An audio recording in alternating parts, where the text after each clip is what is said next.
今回はヘテロミノのルールを説明します。パズルを解きたい方は動画の説明欄にリンクが貼ってあるので、そちらから解いてみてください。それでは左側にあるプレイヤーの説明から始めます。入力モードは自動に設定しています。矢印を見てください。点線の上でボタンを押したままスライドすると、境界線を引くことができます。ボタンを一度離してから再び境界線の上でボタンを押したままスライドすると、引かれた境界線を消すことができます。次にマスの中央あたりでボタンを押したままスライドすると、補助線を引くことができます。ボタンを一度離してから補助線のあるマスの中央あたりで再びボタンを押したままスライドすると、引かれた補助線を消すことができます。もし線が引きにくいと感じたら、入力モードを境界線や補助線に切り替えてみると良いかもしれません。次にルール文を読んで説明します。1、白マスを3マスずつのブロックに分割しましょう。境界線を引いて白マスを囲んでみます。このように囲まれた部分をブロックと呼びます。そしてブロックはすべて3マスにしないといけません。1マスだけのブロックや2マスだけのブロックを作ってはいけません。また4マス以上のブロックも作ってはいけません。次にルールの2を読んでいきます。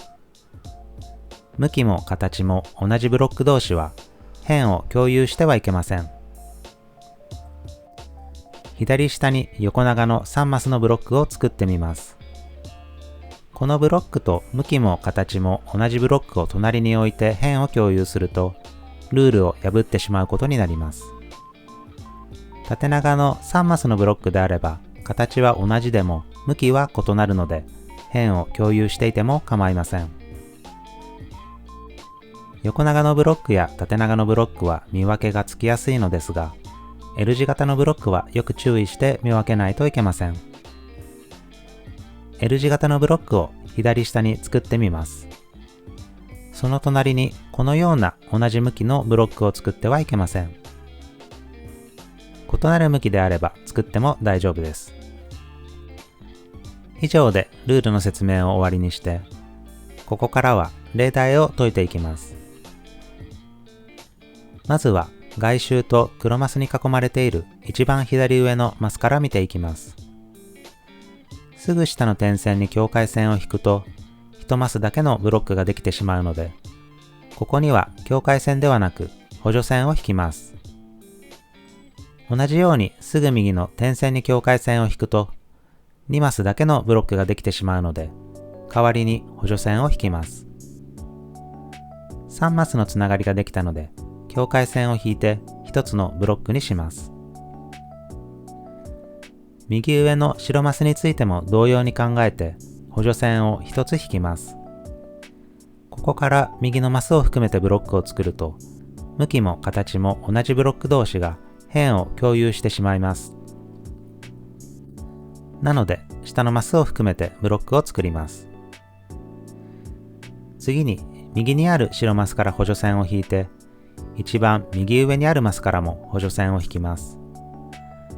3マスのつながりができたのでブロックを作ります。次にその下のマスから補助線を引きます。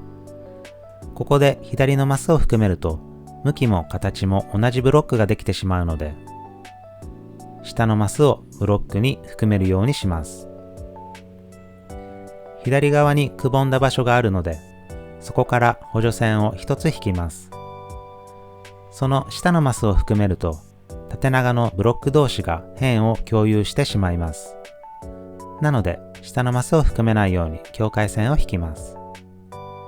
次に右のマスを含めると、また向きも形も同じブロック同士が辺を共有してしまいます。右のマスを含めないように境界線を引いて、左のマスを含めてブロックを作ります。最後に左下のマスから補助線を伸ばしてブロックを作ります。すべての白マスが3マスずつのブロックに分割できたので、チェックボタンを押してみます。正解ですと表示されました。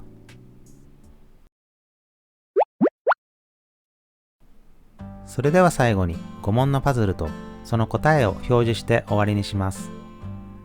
ご視聴いただきありがとうございました。